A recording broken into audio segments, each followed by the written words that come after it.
Hello friends, I'm Dr. Allknowing, and welcome to another installment of The Truth Is, the show which tries to save the world's most important people from ascending into madness and saving them from themselves. On this show I use my PhD in psychology and mental health in order to help those who no longer seem to be able to help themselves, and address casually in order to not intimidate those individuals. And of course, this is a sister program of the longest running, hard-hitting truth show, The Truth Revealed, which began in 1991. The subject of today's episode is this man. You recognize that face, don't you? That is the young face of the man who grew up to become this man. Sean McLean, better known to the world as Zaranyzerak, the man directly responsible for the end of all bad digital noise reduction thanks to this. Predator was filmed in 1986. It was released in theaters in 1987. 1986 was the era of super cheap film stock. It looks grainy as hell.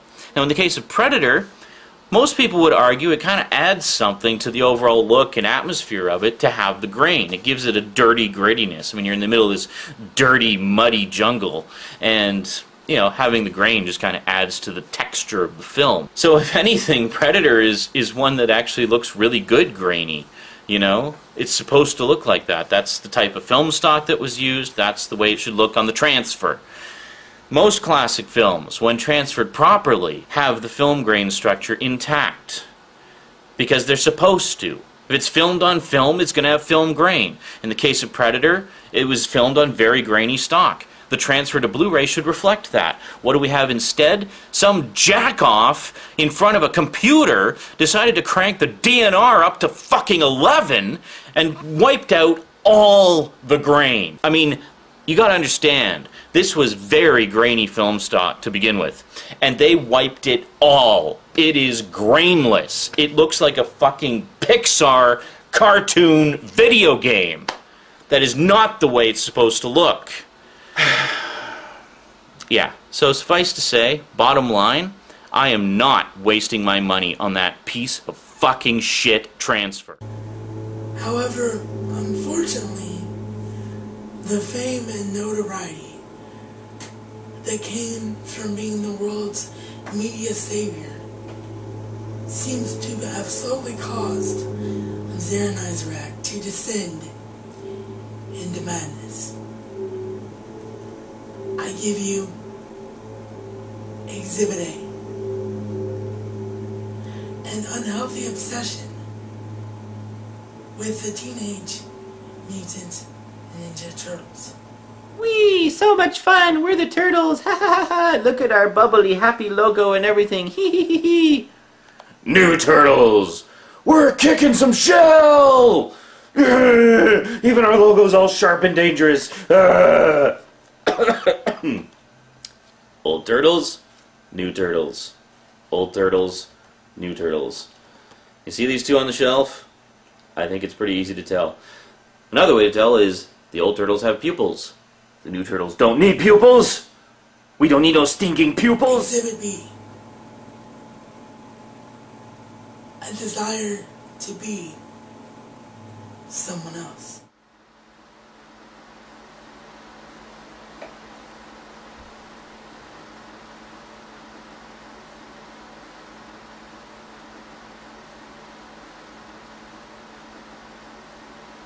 Hi, I'm Zaranyzerak. Welcome to the Multimedia Chronicles. And finally, and most disturbingly of all, Exhibit C. It's seems as though this descent to madness has been a slow process which began as early as 1991. I give you The Delusions of Zaranyzerak. No wonder Jason broke off our friendship. The video letters I sent him are so bloody boring. If only I had known then what I know now. I could have made them so much better, so much more interesting. If I could somehow transfer my skills of today to then, my whole life could be different. My movie career would be better. My video letters would be better. Jason and I would still be friends.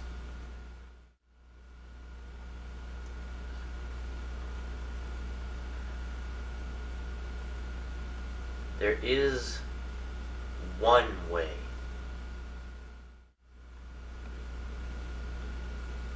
I'm going to use the time transporter.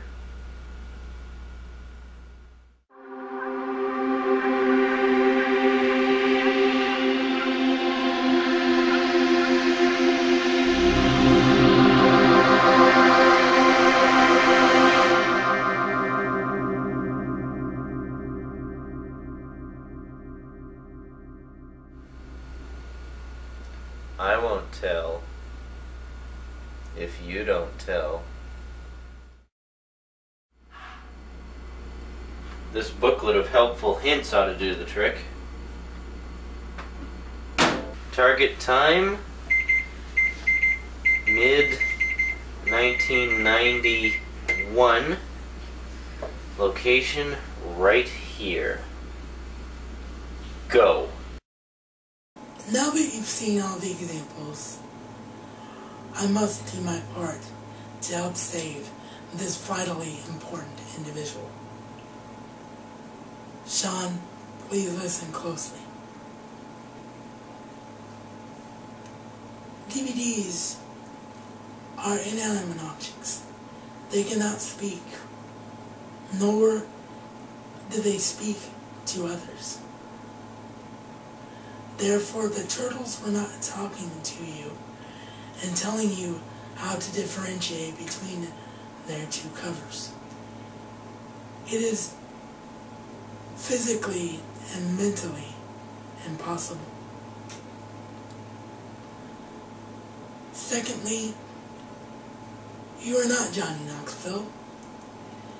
You are Sean McLean, Zaranyzerak. Someone far more important to the world. And finally, Sean, there is no time transporter. The idea of time travel has been scientifically disproven 1,000 times over. And even if it were mentally possible, it certainly would not take place in a common microwave. We hear the truth is played with you. Sean McLean, Zaranyzerak. Stop this descent into madness so that the world can once again be witness to this man. Let's start with the first thing that's wrong with it. Let's take a look at the cover. Yeah, it's a pretty nice cover, don't you think? It's got the turtles on it. It's got Shredder on it. It's got the snazzy Turtles Forever logo on it. Pretty cool, eh? Well, here's the problem.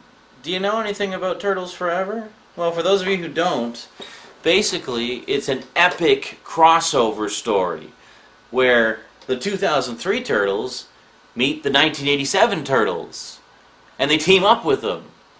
And you got the 1987 Shredder and the 2003 Shredder. And they sort of work together. And it's like this huge crossover event of all the heroes and villains, like the big notable ones, from both shows intertwined into one epic crossover alternate universe storyline, and it's great. It's great stuff. But it doesn't stop there. It also brings in the comic book Turtles and all the various versions of the comic book Turtles. So it's like every version of the Turtles ever, pretty much, except for the live-action ones. Although I think even the live-action movie ones have cameos in the just in the form of clips of, you know, Turtles from other universes. It's a little too complicated to explain the whole damn thing, but suffice it to say it's a huge crossover event with, like, countless versions of the Turtles. The central focus of it is the 87 Turtles meeting the 2003 Turtles. But it doesn't stop there. No, it doesn't stop there. That's a big one, for sure. You know, chopping out a full 9 minutes of the movie, I'd say that's pretty significant. The final thing, the real kicker, in this day and age of widescreen television, well, the Turtles are not to be left behind the advances in modern technology. Oh no, Turtles Forever was done in true cinematic style. It was filmed and animated in widescreen. 16:9 widescreen. So naturally that's going to be what's on the DVD, right? Wrong. The DVD is 4:3. That's right, folks. They've chopped off the sides to fit the antiquated full-screen aspect ratio that barely anybody uses anymore. A man who tells it like it is.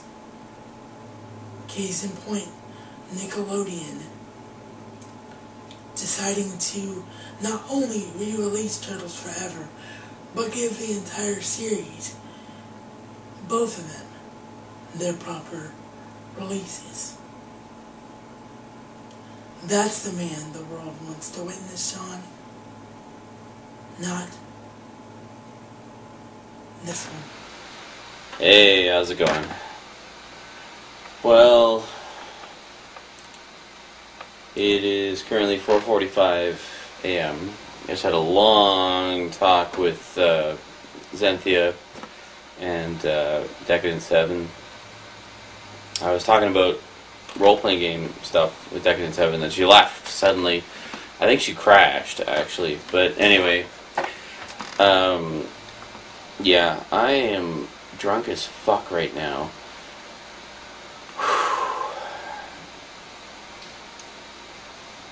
Yeah, I think the stories of the worm in the tequila bottle are true, because I had a bit of the pasties that you normally get from being high, and then I just have got a progressively... Oh, whoa. Shit, did I just poop myself?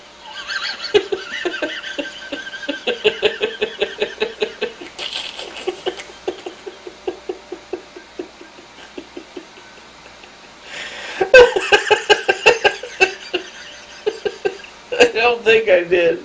I think it was just a fart. But wow, it was warm.